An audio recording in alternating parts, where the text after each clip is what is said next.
Hello there, I'm Professor Mark Baines, and I'll be your professor for Biology 246, Human Anatomy and Physiology, or AP1, if you will, for fall 2020.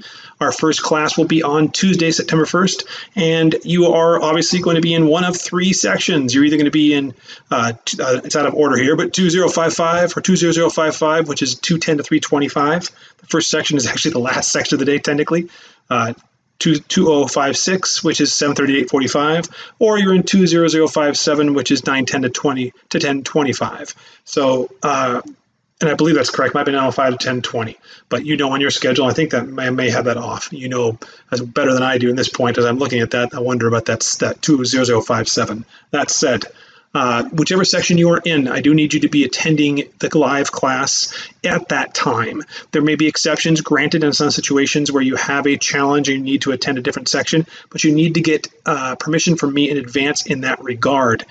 Since we have in-class assignments on most days for our in-class time, it can be potentially problematic with completion of assignments and me tracking them coming from different people in different sections, which is why I need you to attend your normal time. But again, exceptions can be made. Let me know. I'll do what I can to help you out.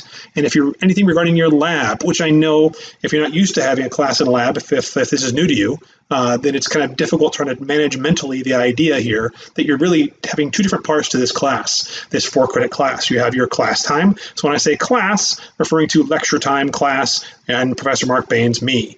That is your scheduled time as you see here. And then lab is something different, of course, with Ms. Savannah New, who is your lab instructor or TA, who will be leading your lab. And you probably have already had some contact with her via email or something from her. But if not, she's savannah.new@cui.edu. You need to touch base with her regarding any questions about lab. I know there may or may not be confusion, anything you have with that. Please have all lab questions go through her. She is in charge of lab. She is your teacher essentially for lab, okay?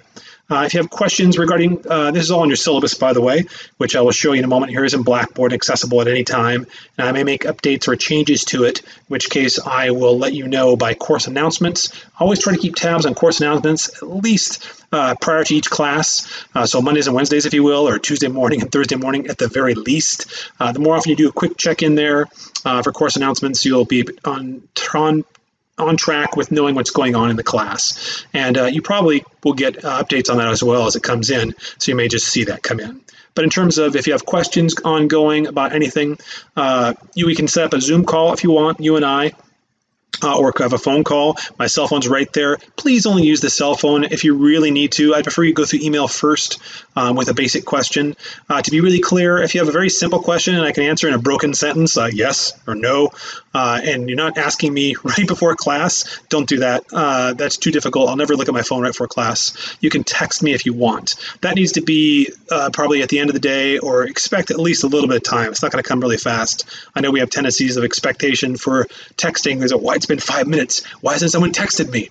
And I'm that with my friends, but when you're texting a professor on lecture day, you certainly can't expect that to happen really fast. But if you want to cover your bases, start with one, wait sufficient time, which technically we say at least 24 to 24 hours before I got back to you again. But if it's been 12 hours, half a day, and you haven't heard from me, then try one of the other ways, whether it's email or texting or calling, okay? Feel free. I prefer personally, again, the texting for very quick things, a little more detail, email, and if you want to have a phone call, that'd be my third choice. But I'll leave that to you because I want to be here to help you out, okay? My specific availability for technical office hours, which would be technically Zoom hours. So if you want to see me face-to-face, so to speak, virtually here, then it'll be 12:30 to 2 o'clock Tuesday, Thursday, which is right before the last section of the day, and in between, probably after your section if you're one of the morning 2 classes. If you don't need that, that's fine too, but know that it is there for you, okay? My expectation is I will be in front of my computer doing work, researching, doing something, so that if one of you needs something, you can text me and say, hey, can we do this quick Zoom call? Since I won't be able to just like staring at my computer and you just popping in, you'll have to check in with me, but we can certainly do that. In that case, during that 12:30 to 2 p.m. time, texting is the best way to quickly check in with me, and I can check back and say, okay, go into our virtual classroom, which is very also right there in Blackboard, one click, no, essentially one click, couple clicks in, right? For getting right into seeing me face to face. It's our online all the time, so to speak, virtual classroom that I just have to go in real easily, and we both can meet when we need to, okay? Otherwise, that being said, for the class itself, the lab manual for Savannah New and her lab with you, you must have, okay? And you must have McGraw-Hill Connect access, online access. Also in Blackboard, right there in the left-hand column, you can just click McGraw-Hill Connect access. You must have that, must. It is not an option, okay? And you can actually do a trial for, I think it's a week or 2 weeks, if you can't pay for it right now for whatever reason, but you do need to have that because you're going to be completing your assignments through that, your quizzes through that, and you have at least most weeks 1 to 2 quizzes and assignments that you have to do through that, including right off the bat for the first class, before first class, essentially Monday night by midnight is what it really is scheduled for. I may have given you a little extra time. It might show as Tuesday, but preferably it's supposed to be right before class time, the night before. In most situations, ongoing, your coursework, or you should say your Learn Smarts and your quizzes will be typically due the day before the actual class time, so we can actually talk about in class what you've already covered. That's the expectation ongoing throughout the entire semester. Okay, but that is not an option if you purchase something through the bookstore. I think that's great because you have that hardbound text that is fantastic. I have one too. There's no question about it. This is an absolute ideal to have. It is not a requirement. It is an ideal to have. So make sure you understand the difference there. You don't have to have it. But that said, you must have McGraw-Hill access, not an option. Okay, and then so that optional hardbound text is right here. Now that said, hopefully you all know how to go in through Blackboard, sign in the course, and you click on the McGraw-Hill. We talked about that. That said, I think I didn't put in the lab safety. Lab safety is for going through Savannah. She'll have that set up for you if you have something that she wants you to cover there. That being said, too, if you have expectations for how to do this virtually, it's all noted here on the syllabus. Okay, I want to move ahead to something real simple here, but very, very, very important.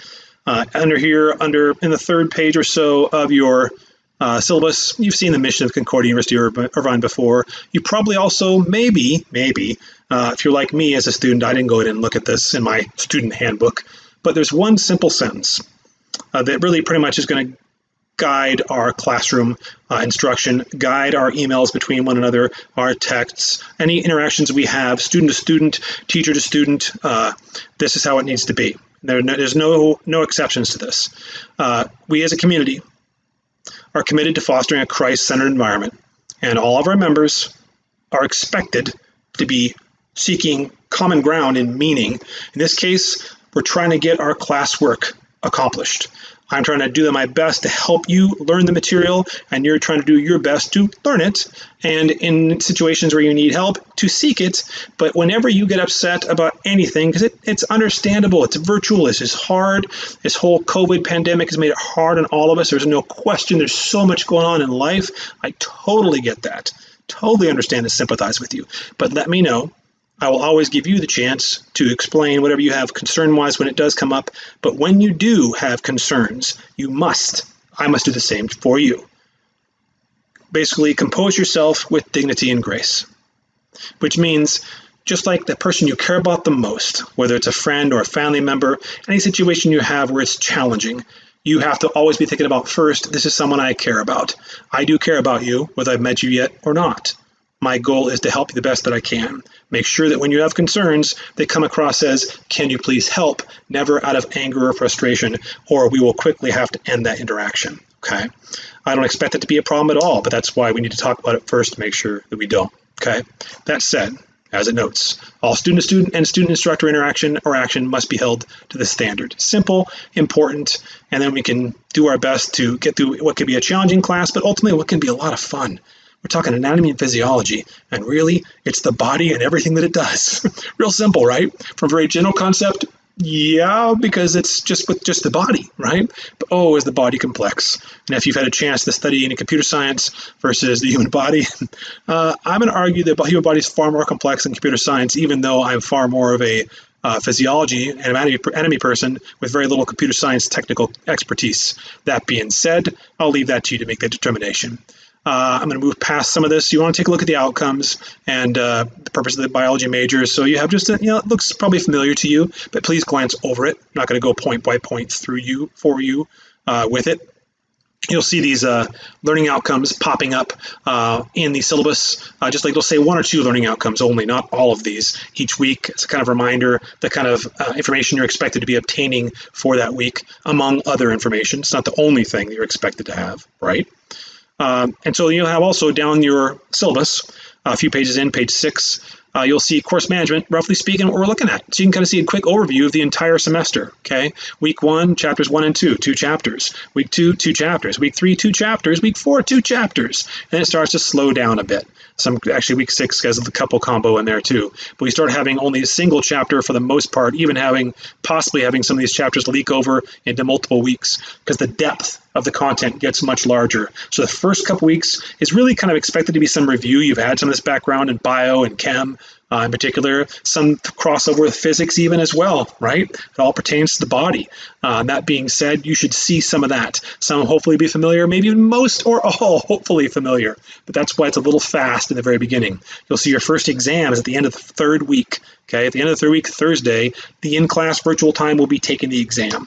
That's what we'll be doing, okay? And that'll happen on every exam that you see here. There are multiple exams, so that we have less information at one time. I know a lot of my classes in college tended to be 1 exam or 2 exams, maybe 3. I really do like it with 6 exams plus a final, even though it sounds like a lot, because there's a lot less per exam. It gives you an opportunity to make up for bad exam performances, and it also helps you to just focus on a little bit of information. That's a lot, but a little bit of the lot at one time, okay? So take a quick overview of that to kind of know what's coming, what we have going with each week, okay? And know that each week, assignment-wise, in class, you will often have assignments in class as well as those Learn Smarts. Those Learn Smarts through McGraw-Hill, you want to make sure you always check in on that, make sure you've done, if necessary, the proper Learn Smart and the quiz prior to whatever class, and it's noted in the McGraw-Hill when it's due. And I will try to keep that on Blackboard in course assignments, which again I'll show you in Blackboard in a moment here, where it's also noted for course assignments. Click on that, go to the given week, and you can see what you're supposed to be doing over the course of a given week. Trying to keep it as organized as possible for you, okay? Trying to minimize the emails I send to you, because I know if you're like me, you get overloaded with emails. I'll try to avoid it as much as possible, okay?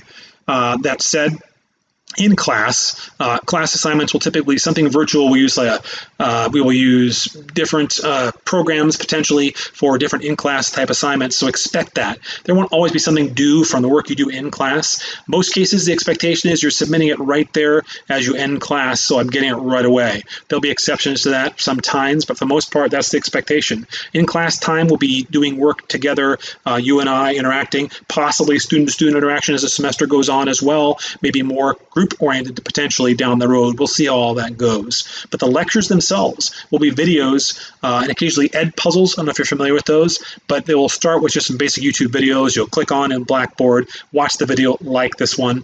I'll try to keep them very short, never more than 15 minutes. That's the goal. Maybe as little as 6 to 10 minutes, okay, in sections, so you can do them little bits at a time and not be overwhelmed with 1 hour or 40 minutes or 1 hour and a half of just lecture, okay, or talking to you on a video. As much as videos can be interesting, you're going to blank out at some point, no matter what, if there isn't some sort of break in what you're doing, right? We all know that. That said, we talked about the text, I guess is a repeat for the text there. The breakdown of the grade itself at the bottom of page 7 for your syllabus. Class participation is 5% of your grade, meaning you showing up online class, and I will from time to time go back and look at the recordings, and I will record the in-class time, so I will have that to reference, and you'll have opportunities during the class where I'll ask you questions, and you'll be able to poll through Zoom, and actually you'll have be able to respond. I will go back and see who responded, who is giving consistent responses and making effort on a regular basis. That goes into that 5%. Okay, that's where the 5% comes from, what you do in class. And I will go back and check on that periodically, maybe more in terms of just being in class, trying to remember what I can recall from you, and I better be able to recall from you if you're going to get that 5%. Just showing up and being there is basically an average grade. So it's like a 3.5 out of 5. You showed up, and every time you're there and I saw your name pop up in class, but you didn't respond, and you didn't actually participate when I asked questions and whatnot, then you're going to get probably at best a 3.5 out of 5, which could cost you that B plus go into a B, that A minus go into a B plus, and I don't want that to be the case for you. We want that to be an easy 5% for you. Okay, class quizzes and assignments, so everything we do in assignment, in class, those kinds of things will be 10% of your total grade. Okay, your lab reports and practical lab exams, potentially everything you do with lab with Miss Savannah New will be 15% of your grade. Okay, she'll report back at the end of the semester or midterm with grades, and periodically we'll check in with one another about how you're doing. We want to make sure you succeed. That's our goal. Okay, 15% of your grade is that lab. Okay. McGraw-Hill Connect Learn Smart assignments, all those and quizzes, everything comes out of McGraw-Hill. Should say quizzes as well. That's 10% of your grade. Okay, I'm sorry. The quizzes for your McGraw-Hill will be 15%. They'll be part of this, and some of the assignments that are ed puzzles through the videos will also be part of that 15%. The ed puzzle thing will make sense if you haven't seen them before. It's basically clicking on it, and throughout the video, questions will pop up, and you have to answer the questions during the video itself. Okay, that'll be pretty clear when that does come up at that time. And those essentially 6 exams plus the final, that is your 45%. Okay, that's how it all breaks down. Okay, and you probably know this already. Late assignments, as a policy of the biology department, late assignments are not accepted. Just not. Okay, so know that they are due, typically speaking, at the beginning of class in some situations, but for McGraw-Hill, as an example, it's due and it'll tell you what time it's actually due, which is typically the day before the class itself. Okay, and of course, in some situations, there may be extreme crises or situations where you have something serious coming up. Yes, there are always exceptions, but it can't. If you don't respond at all and nothing happens, unless something actually happened to you, okay, and you can't after the fact saying, "I'm sorry, I got busy" or something happened. It's too late. You missed it. You got to tell me that in advance, or as it's happening, a quick text, something comes through, and that has to be rare unless something's really serious is going on. Okay. That said, you can see your letter grade breakdown for what percent you need to get for each grade here. Your participation, notify me if anything happens you can't make it to class. Preferably doing that right before. You can text, say, "I'm sorry, I can't make class today, professor." That quick text would be the way to go with that. Or email. Email is probably even better for absences. You're not going to make it to class. Something happens to you. Don't make that a habit. That's going to be a problem, okay, unless something serious is going on. There's always accommodations for serious situations. Right? It's about helping you, not about making it challenging for you. If you need it for technology help, it's down there at the bottom of that syllabus for checking on how to actually get help through using a particular browser or through other help requirement for technology. Okay, it's there for you. And including IT, whenever you say something's wrong with Blackboard, I can't have some access Blackboard issues, then that's what you need to be contacting IT. Okay, if it's I forgot to open up a week's assignments or something like that, that's me. But if your Blackboard in general, you can't access something, you can't submit something, seems to be something wrong there, contact IT. They're usually pretty good about responding back pretty quick. I don't know if you can hear that, but welcome to COVID pandemic and working on videos from home, whereby you have a cat in the background. Hopefully you can't hear that, but if you can, yes, that is my cat. Hey.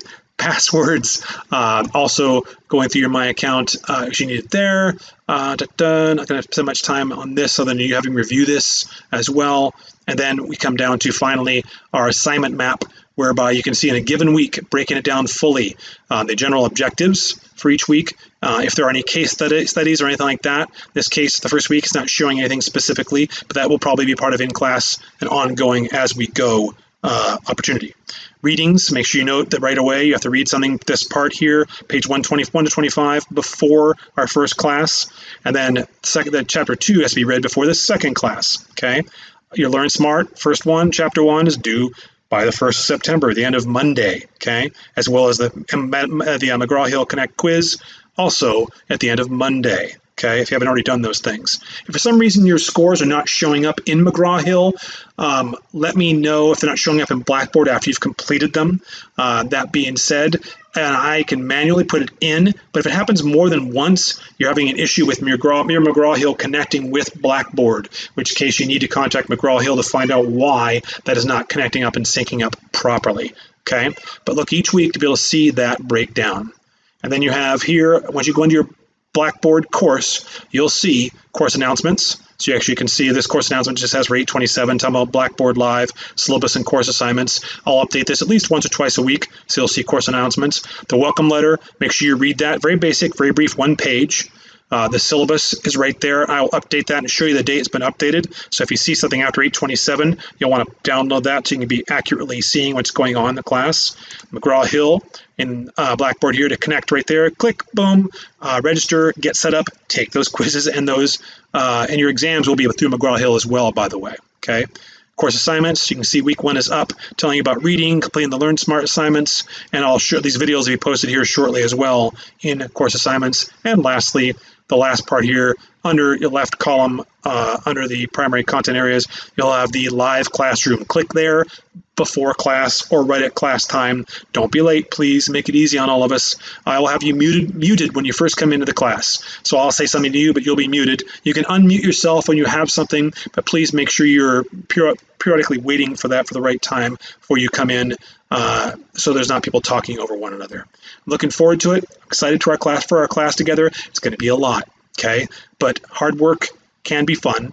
Hard work is only fun when you prepare properly. I know it's easy for me to get overwhelmed with material. You will too, unless you take the time in advance to be prepared. If you do that, it's not going to be too bad at all. Matter of fact, it may not be bad at all, and hopefully should be a lot of fun. That is the goal. Work hard, have fun, and of course, we're doing this together.